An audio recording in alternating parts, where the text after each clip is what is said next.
République démocratique du Congo. Le grand sujet géopolitique actuel, c'est bien sûr le conflit israélo-palestinien. On voit des États prendre de plus en plus position. On a vu des États occidentaux, européens, pour ne pas les nommer, dire qu'ils vont reconnaître, et c'est un signe fort, l'État palestinien. Mais comme d'habitude, l'Afrique est quasiment silencieuse. Elle est dans la position attentiste. Est-ce que vous, du Burkina, vous pouvez donner une position qui permet de comprendre un peu ce que pense l'Afrique par rapport à ce qu'on est en train de vivre aujourd'hui dans la bande de Gaza? Je ne peux pas vous donner une position qui permet de voir ce que pense l'Afrique. Certains Africains ou certains dirigeants africains. Parce que beaucoup de dirigeants africains ont une autre manière de voir les choses. C'est le malheur de l'Afrique, si je peux le dire, on n'est pas unis. On ne voit pas de la même manière. Certains ont peur, certains ont les mains liées, certains sont là pour les intérêts d'autres personnes. Écoutez, l'Occident a amené des gens qui ont grandi chez eux, tout faire chez eux, venir les mettre chefs d'État en Afrique. Donc c'est eux qui contrôlent tout ça. Et donc l'Afrique ne peut pas avoir une opinion. Mais je sais qu'au fond de tout un chacun, personne n'aimerait voir ce qui se passe là-bas, se passer chez lui. Mais malheureusement, sur le continent africain, il y a une situation pareille. Au Congo, qu'est-ce qu'on fait même pour le Congo? En République démocratique du Congo. Ça fait combien de millions de morts? Depuis combien de temps? Nous-mêmes, nous sommes en guerre.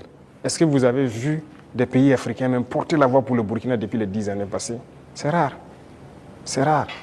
Donc, l'Africain a ce problème-là. Pendant que quand vous voyez en Europe, ils ont un problème. Tout le monde est uni, les gens arrivent à rapidement trouver des solutions. Les États-Unis, c'est pareil.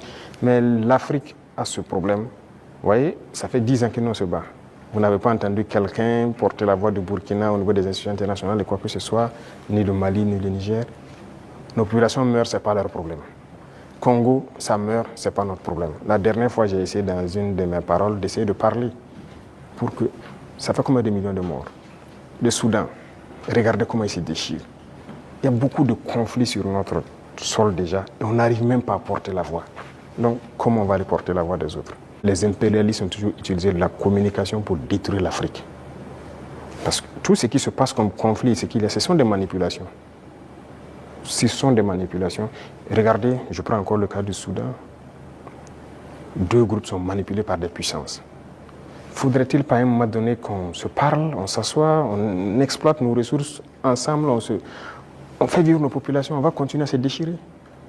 Tout ce qui s'est passé comme assassinat de leaders politiques en Afrique, les guerres et tout, c'est à travers la communication qu'on a manipulé.